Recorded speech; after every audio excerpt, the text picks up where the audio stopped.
Hello दोस्तों, बहुत बहुत नमस्कार। स्वागत है आपका इस ऑसम वीडियो लेक्चर में, जहां हम लोग जानेंगे मैथ्स का एक अमेजिंग फैक्ट। क्या 1 और -1 इक्वल होते हैं? क्या सच में ऐसा होता है? चलिए देखते हैं। दोस्तों, अगर हमें सच में जानना है कि क्या -1 = 1 होता है, तो इससे पहले हमें कुछ बेसिक्स पता होना जरूरी है।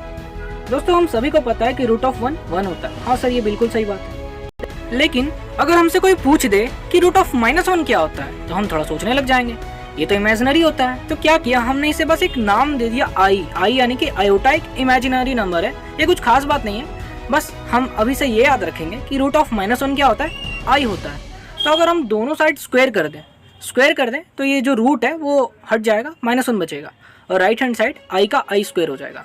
यानी कि -1 = I² और I² = -1। तो हमें यहाँ से दो चीजें ध्यान रखनी है कि √1 को हम लोग आई बोलते हैं यानी कि आयोटा, और I² = -1 होता है। इसका हम आगे यूज करेंगे प्रूफ करने में।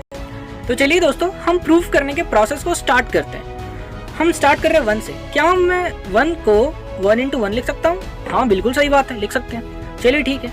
अब मैं क्या कर रहा हूँ, 1 को 1 × 1 लिखा, फिर उसको मैं 1 × 1 करके रूट चढ़ा दे रहा हूँ। ऐसा करने से कोई भी प्रॉब्लम नहीं आएगी, क्योंकि 1 × 1 तो 1 ही होता है, और 1 का रूट तो वापस से 1 होता है। तो कोई दिक्कत नहीं है, इसमें सभी 1 है। ठीक है। अब मैंने क्या किया कि 1 × 1 को -1 × -1 कर दिया, और रूट तो है ही। अब हमें पता है कि माइनस इंटू माइनस प्लस हो जाता है, इसीलिए रूट के अंदर की जो क्वांटिटी है वो अभी भी 1 है, और 1 का रूट तो 1 ही होता है। यहाँ तक कोई भी प्रॉब्लम नहीं आई है।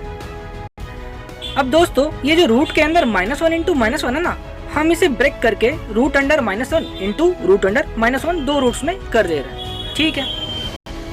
और जैसा कि हमें पता है कि हमने बेसिक्स में देखा था कि √1 को हम आई बोलते हैं और I² को हम लोग -1 बोलते हैं। तो जहां भी √1 है, हम उसे I से रिप्लेस कर देंगे। तो हमने क्या किया कि √1 इंटू √1 था, तो √1 के जगह पे हमने I रख दिया, और दूसरे वाले भी √1 के जगह पे हमने I रख दिया।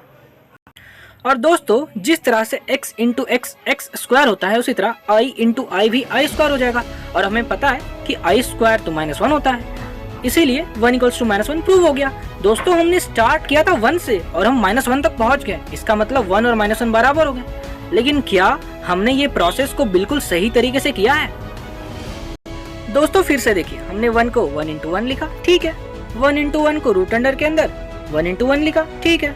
और √1 × 1 को √1 -1 इंटू √1 लिखा, ठीक है। अब हमने इस रूट को क्या किया, ब्रेक कर दिया। यहाँ तक ठीक है। और हमें पता है कि √1 I होता है, तो जहां भी √1 था वहां पे I रख दिया, और I × I को I² कर दिया, और I² तो -1 होता है।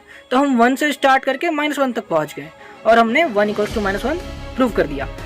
पर दोस्तों, आप लोगों को एक हैरानी की बात बताऊं, ये प्रोसेस गलत है। अब आप लोग सोचिए कि ये प्रोसेस में कहाँ गलती की है हमने। जिन्हें पता चलता है वो कमेंट में जरूर बताएं। तो दोस्तों, मैं फिर से आप लोगों से एक सवाल करता हूँ कि क्या 1 = -1 Does it really happen? तो द आंसर इज नो, ऐसा नहीं होता है। दोस्तों, हमने कहीं ना कहीं तो गलती की है। इस प्रोसेस को ध्यान से देखिए। हमने ये जो रूट के अंदर -1 × -1, इसे हमने दो रूट में तोड़ करके लिख दिया। क्या हमने ये प्रोसेस को सही किया है? जी नहीं, बिल्कुल नहीं। ये प्रोसेस गलत है। तो चलिए दोस्तों, हम लोग सच्चाई को जानते हैं। अगर कोई दो number A and B root के अंदर है, तो हम उसे ब्रेक करके लिख सकते हैं √A एंड √B।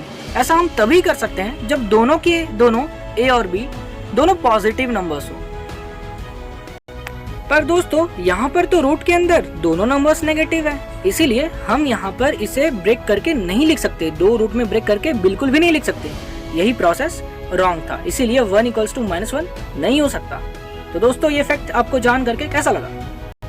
पर दोस्तों, यहाँ पर तो रूट के अंदर दोनों नंबर्स नेगेटिव है, इसीलिए हम यहाँ पर इसे ब्रेक करके नहीं लिख सकते। दो रूट में ब्रेक करके बिल्कुल भी नहीं लिख सकते। यही प्रोसेस रॉन्ग था, इसीलिए 1 = -1 नहीं हो सकता। तो दोस्तों, आई होप कि ये फैक्ट जान करके आप लोगों को बहुत ही अच्छा लगा होगा, और आप अपनी राय कमेंट में बता सकते हैं। और जाते जाते दोस्तों, लाइक और सब्सक्राइब करना बिल्कुल भी ना भूलें। बहुत बहुत धन्यवाद।